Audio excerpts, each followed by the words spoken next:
आप लोग के बिहार बोर्ड का मॉडल पेपर जारी कर दिया गया है, ठीक है। और उसमें आप लोग देखिएगा कि जिस तरह का क्वेश्चन रहेंगे, जैसे पैटर्न में क्वेश्चन रहेगा, फाइनल में भी उसी तरह से आपका आएगा, ठीक है। तो चलते हैं, पहले सबसे पहले हम लोग ज्योग्राफी का हम आप कवर करा देते हैं आप लोग का पूरा ऑब्जेक्टिव, ठीक। चलिए हम स्टार्ट करते हैं। एक मिनट लिख लेते हैं थोड़ा सा। चलिए पैनल, ठीक है। ये है आप लोग का, ये आप लोग का इंटरमीडिएट परीक्षा 2026 का, ठीक है। क्या है ये? मॉडल पेपर है, ठीक है। 2026 का ये मॉडल पेपर है। किसका है? ज्योग्राफी का है। और इसमें कुछ कुछ सिद्धांत दिए हुए हैं जहां कैसे आपको चलना है, ना करना है, ये सब समझिए कि एक तरह से पूरा बोर्ड एग्जाम की तरह ही आप लोग को एक मॉडल पेपर सेट करके देता है, कि ताकि बच्चे लोग जान सके कि किस टाइप का क्वेश्चन आएगा, कहां से क्वेश्चन का लेवल उठेगा। तो चलिए हम लोग ज्यादा समय ना बिताते हुए डायरेक्ट हम लोग अपने क्वेश्चन पर चलते हैं। चलिए यहाँ पर सबसे पहले है आपका, सबसे पहले है कि नव निश्चयवाद की संकल्पना का प्रतिपादन किसने किया था? नव निश्चयवाद कैसे, जो बताइए इस चारों में से कौन किया था? तो आपका ग्रिफिथ टेलर ने जो है इसका क्या किया था? संपादन किया था। चलिए सेकंड नंबर क्वेश्चन आप लोग देखिए कि निम्न में से कौन आर्थिक भूगोल का क्षेत्र नहीं है? बताइए उस क्षेत्र इसमें से कौन नहीं है? कृषि भूगोल, पर्यटन भूगोल, सैन्य भूगोल या औद्योगिक भूगोल? बताइए इसमें से क्या होगा? तो आपका ऑप्शन सी यहाँ पर राइट आंसर होगा, ठीक है। नेक्स्ट क्वेश्चन देखते हैं, तीसरा नंबर। प्रेम संबंधित है, इसमें से प्रेम संबंधित किससे है? संबंधवाद से है, निश्चयवाद से है, मानववाद से है, या इनमें से कोई नहीं है? बताइए इसका जल्दी से राइट आंसर बताइए। ऑप्शन ए इसका राइट आंसर है, ठीक है। चलिए नेक्स्ट करते हैं हम लोग।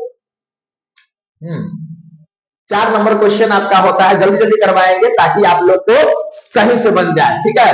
भूगोल की कौन सी शाखा, भूगोल की कौन सी शाखा मार्क्सवाद के विचारों से प्रभावित होते हैं? बताइए आचरण भूगोल, या होगा सांस्कृतिक भूगोल, या मानवता भूगोल, या क्रांतिकारी भूगोल? बताइए कि क्या होगा? तो ऑप्शन डी इसका राइट आंसर है, क्रांतिकारी भूगोल, ठीक है।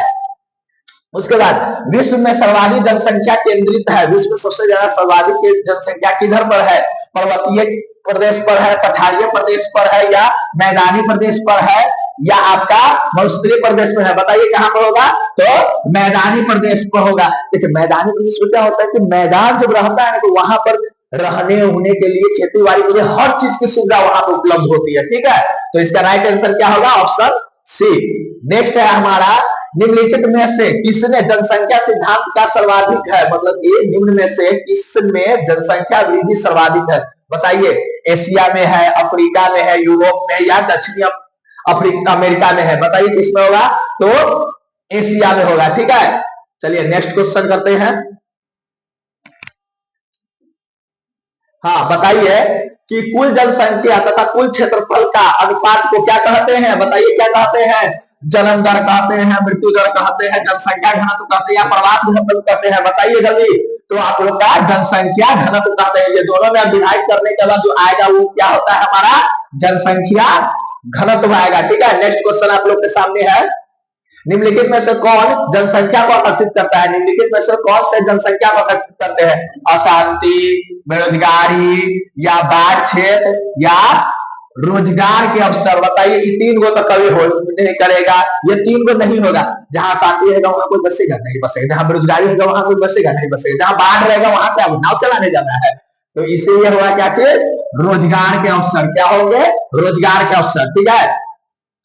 आगे है कि कौन कारक मृत्यु दर में ह्रास के लिए उत्तरदायी होते हैं? इनमें से कौन कारक है जो मृत्यु दर के ह्रास के लिए उत्तरदायित्व होते हैं, ठीक है। महामारी का नियंत्रण, संक्रमण रोग का नियंत्रण, ये भी दोनों, या इनमें से कौन है? जल्दी जल्दी बताइए। यहाँ पर ऑप्शन सी जो है आपका राइट आंसर है, महामारी से भी होता है और संक्रमण रोग से भी होता है, ठीक है।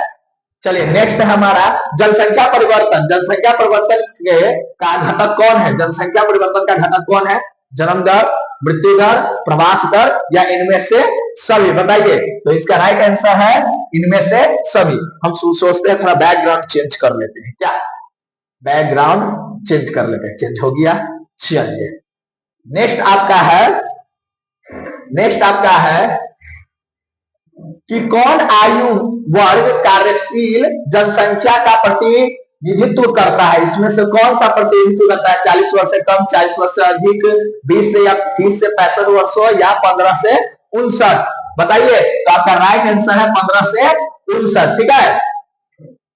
आगे है कि आयु लिंग पिरामिड का संबंध किससे है? आयु लिंग पिरामिड का संबंध किससे है? जनसंख्या से है, कि महिला साक्षरता से है, कि महिला पुरुष जो है जनसंख्या उससे है, या इनमें से कोई नहीं है? बताइए। तो यहाँ पर ये इसका राइट आंसर हो जाएगा कि पुरुष एवं महिलाओं के जनसंख्या से है। ठीक है। आइए, मानव विकास सूचकांक के प्रथम स्थान किस देश का है? मानव विकास सूचकांक के प्रथम स्थान किस देश का है? बताइए। जर्मनी का है, फ्रांस का है, या स्विट्जरलैंड क्या है, स्वीडन का है, या नवाड का है? कहां पर है बताइए। तो इसका राइट आंसर है नवाड का है। ठीक है। चलिए नेक्स्ट करते हैं आप लोग के सामने। निम्नलिखित में से कौन मानव विकास का उपागम है? निम्न में से कौन मानव विकास का उपागम है? आय का उपागम, कल्याण का उपागम, या क्षमता का उपागम, या इनमें से सभी? बताइए क्या होगा। तो इसका राइट आंसर है इनमें से सभी। ठीक है। नेक्स्ट करते हैं। निम्न में से कौन एकल कृषि का उत्पादन है? निम्न में से कौन एकल कृषि का उत्पादन है? बताइए। चाय है, रबर है, या केला है, या इनमें से सभी है? तो आपका राइट आंसर होगा इनमें से सभी। देखिए, चाय भी है, रबर भी है, और केला भी है। ये सब क्या है? हमारा एकल कृषि है। क्या है? हमारा एकल कृषि है। निम्नलिखित में से किसने कर्तन गहन कृषि भी कहा जाता है? किसे हम लोग कर्तन कृषि गहन कहते हैं? कर्तन गहन कृषि किसे कहते हैं? तो बताइए। आदिकालीन निर्वाहन कृषि, रोपण कृषि, मिश्रित कृषि, या गहन निर्वाहन कृषि? बताइए इसमें से क्या होगा। तो हमारा आएगा क्या राइट आंसर? आदिकालीन निर्वाहन कृषि। ठीक है। आदिकालीन कृषि चल रही है, ऐसा बात नहीं कि नया प्रकोप लागू कर रहा है, या आपको भी तो इतिहास में पढ़ा दिए हुए हैं कि कृषि का काल कब शुरुआत हुआ था। ठीक है। टोकरी बनाना किस आर्थिक क्रियाकलाप का उदाहरण है? बताइए। प्राथमिक है, कि द्वितीय है, कि तृतीय है, कि इनमें से कोई नहीं है? बताइए। तो ये हमारा द्वितीय है। ठीक है। प्राथमिक में आपको बता दिए कि प्राथमिक में क्या होगा, द्वितीय में क्या होगा, और तृतीय में क्या होगा। पिछले क्लास में हम सारा चीज कवर करा दिए हुए हैं। ठीक है। तो वो चीज याद कर लीजिएगा, क्योंकि ये आर्थिक क्रियाओं में से आपको तीनों में से या तो तीनों पूछ दे सकता है, या तो एक दो क्वेश्चन ऑब्जेक्टिव में जरूर रहेगा। चलिए नेक्स्ट करते हैं। यूरोप वासियों द्वारा अपने उपनिवेशों में किस प्रकार की कृषि का विकास किया गया है? किस तरह के विकास किया गया है? रोपण कृषि, अंगूर की खेती, मिल्पा, या मिश्रित कृषि? बताइए क्या होगा। तो रोपण कृषि इसका राइट आंसर है। ठीक है। निम्नलिखित में से कौन कृषि आधारित उत्पादन नहीं है? बताइए।